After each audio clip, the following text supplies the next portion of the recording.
Hi, I'm Maggie. Thank you for stopping by Crafts the Charm today. You are most welcome here. And today we're going to finish up our Big Thunder Mountain inspired tree.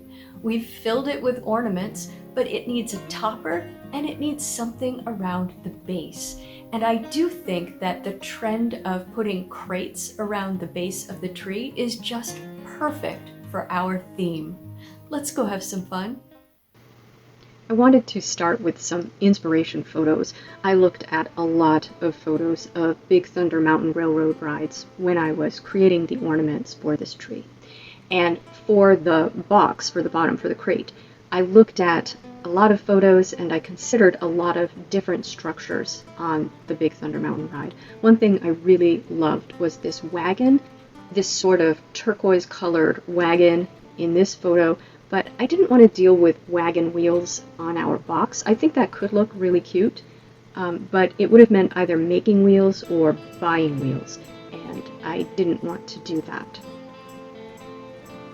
Now in this photo, you can see a number of structures and crates, and what I settled on was a crate sort of like the one in the lower left. So I want to construct a crate that looks like that one, with the frame, with the boards that are going diagonally sort of behind the frame. Now I considered, as always, using pallet wood. I do love pallet wood, and I think that's a really great option, and it's basically free.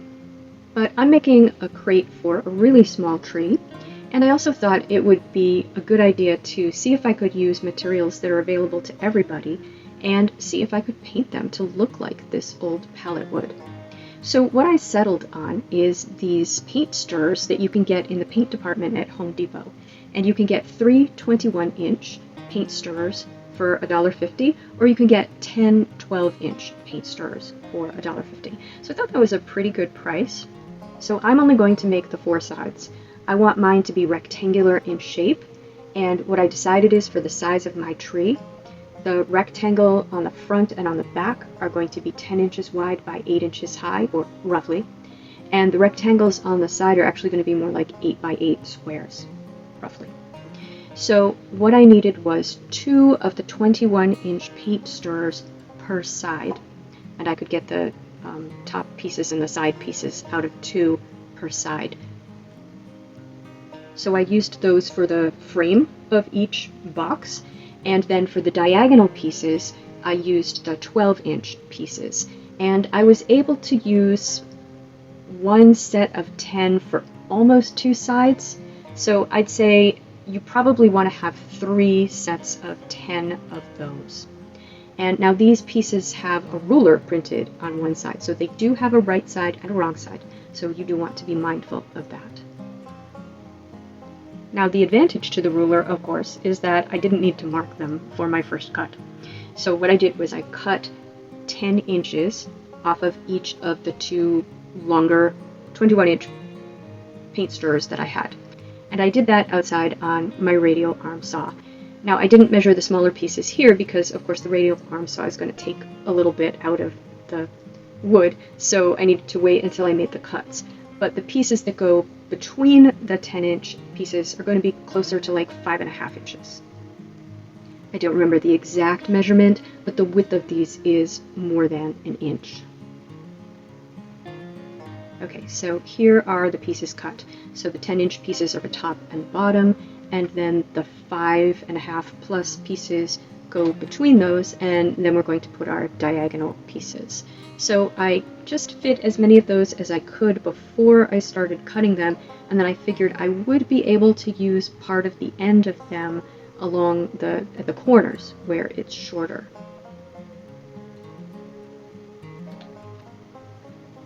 Now to cut these, I cut them 3 different ways, so there are a lot of options for you here.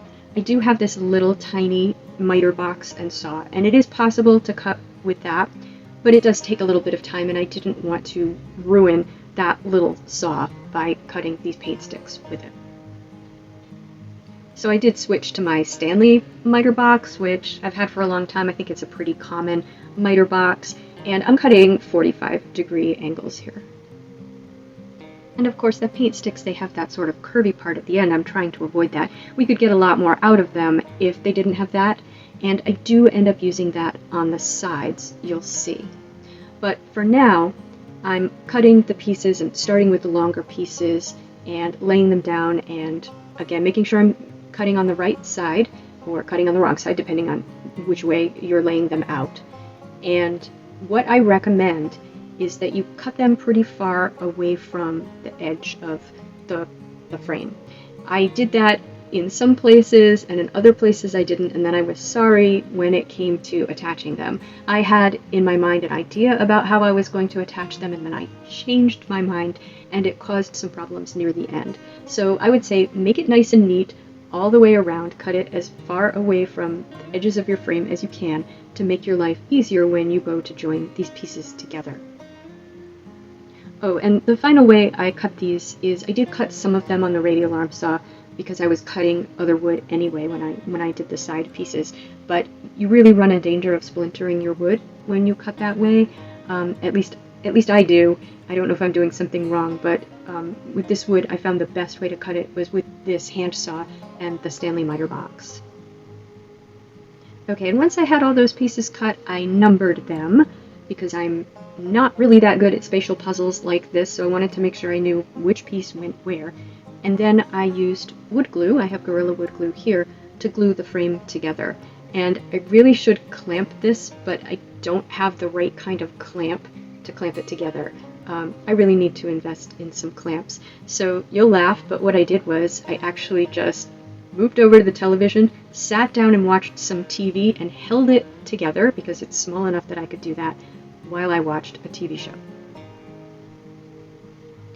Now once that was dry, I glued all of the slats on as well, and again just using the wood glue, and I glued them on the back and of course with the right sides facing out, and then sort of flipped it over carefully to wipe the glue off, because we are going to paint this.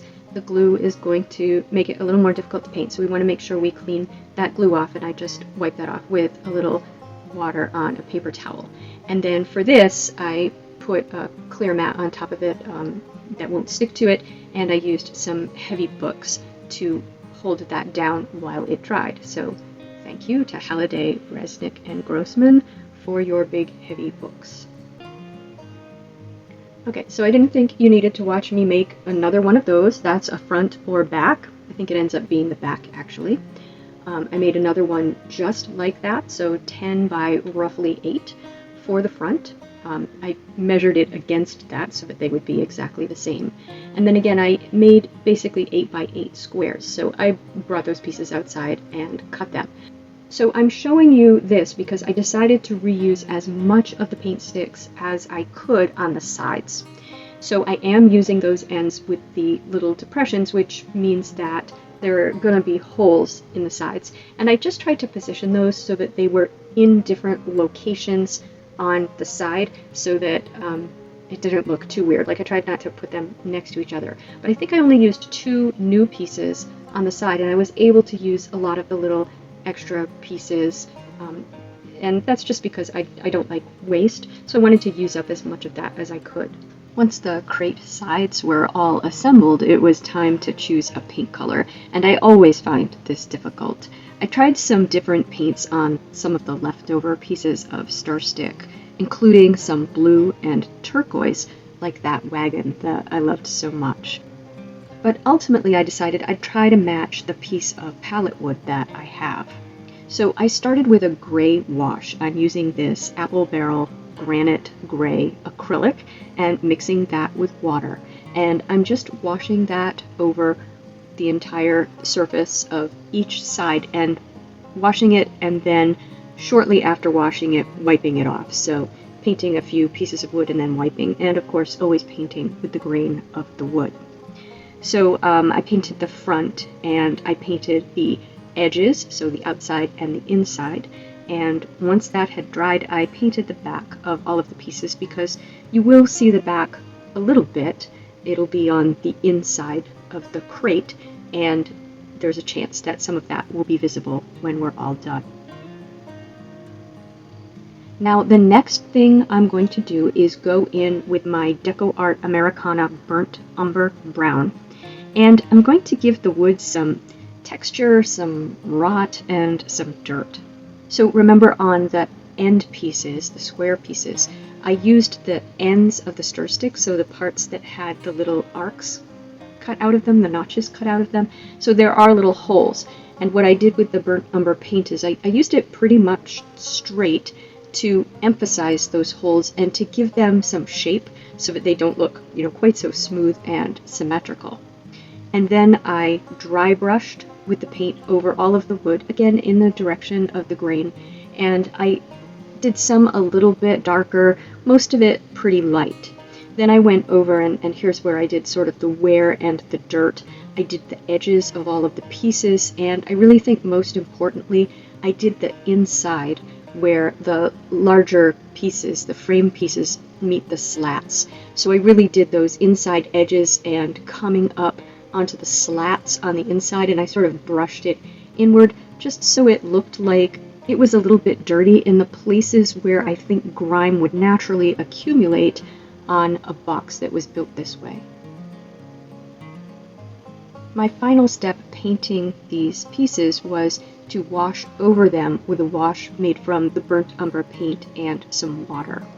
And I washed over each piece of wood in the direction of the grain, but I did leave some places unpainted. So I let some of the gray stay, but I did paint most of the wood brown with this wash. So you'll still be able to see some of the gray through it, and you will definitely be able to see the grime and where we've dry brushed with the brown through it. And here's my piece of palette wood, and I think I did a reasonable job of matching the colors in the palette wood on our box sides. Now I think our crate is a little bit plain, and I'd like to stamp some words on it, like the crate in the reference photo. I don't have a Cricut, so I'm going to make a stencil by hand. So what I've done is I've used the Stencil STD font and written Big Thunder in 60 point. That seems to be a good size for this size crate. And Mining Company in 40 point. And I'm really not sure why I didn't choose shorter words like Mine Co. or something. I was regretting that at this point. So I printed that, and I used a spray adhesive to adhere it to some cardstock because I don't want to run cardstock through my printer. I'm afraid of breaking my printer. I'm sure a glue stick would work too, but I don't have a glue stick. They always seem to dry out. And so this process is quite simple, if not tedious and time-consuming. I'm just going to use a fresh blade in my X-Acto knife and cut out each piece of the stencil, just very slowly and carefully. And of course the reason I chose the Stencil font is because it allows me to cut it out and leave, like the holes in the B and the D. The way the Stencil font is, there's white spaces, so it's like a regular stencil.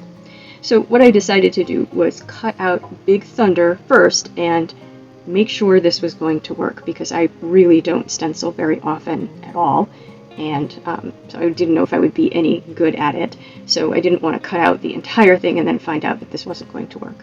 So I cut out Big Thunder, and that wasn't too bad. So then I decided I would do a test, and I decided to do that on the back of one of the crate faces because I wanted to do it on the same wood so that I would have the same sort of texture. Like if I did it on a piece of paper, I wouldn't be stenciling on the same texture as I'm ultimately going to stencil on, so it might be different. So what I'm using is just some black acrylic paint and a stenciling brush, and I got some paint on the brush, and then I tapped it on some paper to get most of the paint off, and then I tapped it or dabbed it over the stencil, and it seemed to work. So I cut out the stencil so that it would fit on my crate front, and then I just did the same thing, got some paint on the brush, got some of it off, most of it off, and then held the stencil down and very slowly and carefully tapped that over the stencil, and it worked.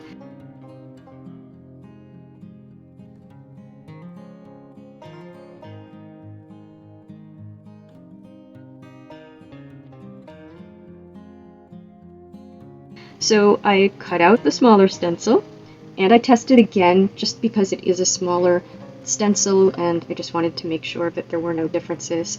And it also worked just fine. So I did have this originally at a little bit of an angle, but I have cut the pieces out separately now, so I put it at, I think, a little bit more of an angle than I originally had it, because I just wanted it to look a little rushed and sloppy. You know, they're just spray painting, or maybe not spray painting it if it's the Old West, but painting, stenciling these words on these crates probably as fast as they can. It's not important that they look good, it's important that the crate gets to the right place. So I did angle that a little bit. Now, to finish off this crate, I don't want to permanently attach the sides to each other because this is a seasonal decoration. And what am I going to do with this little crate most of the year? So I thought it would be much easier to store if I just had these mostly flat faces that I could stack together and, you know, stick on a shelf or in a box or something. So I'm using these tumbling tower blocks, and I don't know if this was the best approach. This is just what I decided to do. I think if you wanted to assemble it, I would just use these blocks and put glue on, you know, the two sides. You stick them in the corners, maybe use 8 of them, two in each corner, top and bottom, and then just glue to the faces. But what I decided to do was glue 2 to the sides on each side, so 4 to the side, and then 1 to each face sort of in the middle of that, and then just use those as something that I could tape together with duct tape and then untape when I don't want to have this in a box shape any longer. So I have put something down on the table. It's actually the back of a hard mat placemat, or the underside of a hard mat placemat, so that I have a level surface, because this card table is not level at all. It's got some sort of divot in the middle of it. It's bowed. And obviously if I'm going to put this together, I want it to be flat on the bottom and the top.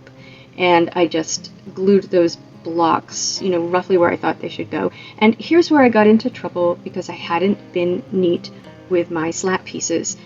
Some of them were in the way when I went to attach my third blocks, my blocks to the front and back faces. So I had to sort of try to cut those back, and I cut them with my little saw, and then I had to try to sort of pry them up because wood glue is very strong.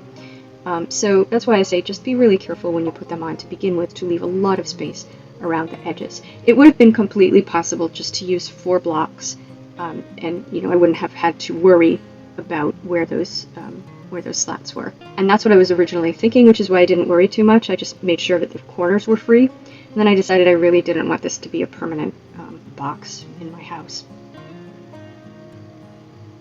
You also don't have to use these tumbling tower blocks, which are a little long. I would think just a little wood cube would be fine. Dollar Tree does sell little wood cubes. They also sell larger wood cubes, or you could, you know, use whatever wood you have around the house, or buy some wood at a home improvement store. There's lots of different options for wood. This is just what I had handy. So once I had all of my tumbling tower pieces glued on, I just tried to square it up, and then I just, again, as I mentioned, used duct tape to tape the inside of this box together. And now to finish it, of course, we're going to put it around the bottom of the tree, or I'm going to put it down and then I'm going to drop the tree into it. It's not a box, but it's like a frame that'll sit around the base of our tree. And I thought it would be fun if it looked like a crate that we had just opened, and it had some straw in it. So what I'm going to do is stuff it mostly with all of these plastic bags, because I always have a lot of plastic bags in the house, and then use one of these Dollar Tree grass hula skirts to act as the straw. Now finally we need a topper for the tree, and I thought about making a lot of different things, but I just couldn't make something because this windmill was so perfect. I just had to use it. There is a windmill like this on at least one of the Big Thunder Mountain rides, and it's roughly star-shaped, so it just seemed perfect for the top of the tree. Now I bought, and this is from Dollar Tree, I bought one that says welcome at the bottom, and as you know, it can be somewhat difficult to pry these signs apart, but I used a knife to sort of slice at the glue, and when you do that, then it becomes a lot easier to pry pieces apart. So I just removed that welcome part from the bottom, and I'm afraid it's so mangled I don't know if I'll be able to reuse it in another project, but we'll see. Maybe I can straighten it out. And then I just took a little bit of florist wire, and honestly I don't even know if this is necessary because I have had this on the tree. That's where I've been keeping it up until now, and I can just sort of stick the top of the tree. It is an artificial tree, which makes it easier. Can stick the top of the tree between the blades of the fan and that triangular metal piece on the back. But what I'm going to do is just take one piece of florist wire and make sort of a loop across that triangle at the back, and then I can slide the top of the tree between the triangle and the loop that I've made. And that works just fine. I would think you could also buy an inexpensive tree topper, like one at the Dollar Tree, and take off the sort of spirally part, if it's, you know, that sort of tree topper, or it looks sort of like a spring, and attach that here if you need something a little bit stronger. And so here's what the crate looks like, stuffed with the bags and then with the hula skirt at the top, and I've put my larger stick of dynamite in there that is the LED stick, so sort of the candle stick, and I have the smaller sticks of dynamite on the tree and the topper. So what did you think of our base crate and our topper for our tree? What did you think of the whole tree? I'd love to know what you thought of it. Now, I really enjoyed making this entire themed tree, but my regular Christmas tree is usually not a themed tree. However, I do think I'll incorporate some of these ornaments into my regular tree. And I always enjoy looking at themed trees. I usually won't use most of the ornaments, but there's usually something in there that either I want to make or that inspires me to make something similar. And I hope that you feel the same way about this tree. I hope you found something that inspired you to make an ornament for your tree, even if you didn't make the whole big Thunder Mountain inspired tree. If you liked this video, please give it a thumbs up. That tells me that you enjoy this sort of content and I should bring you more. And if you like this sort of content, please subscribe to Crafts the Charm. Thank you for spending time with me today. Take care.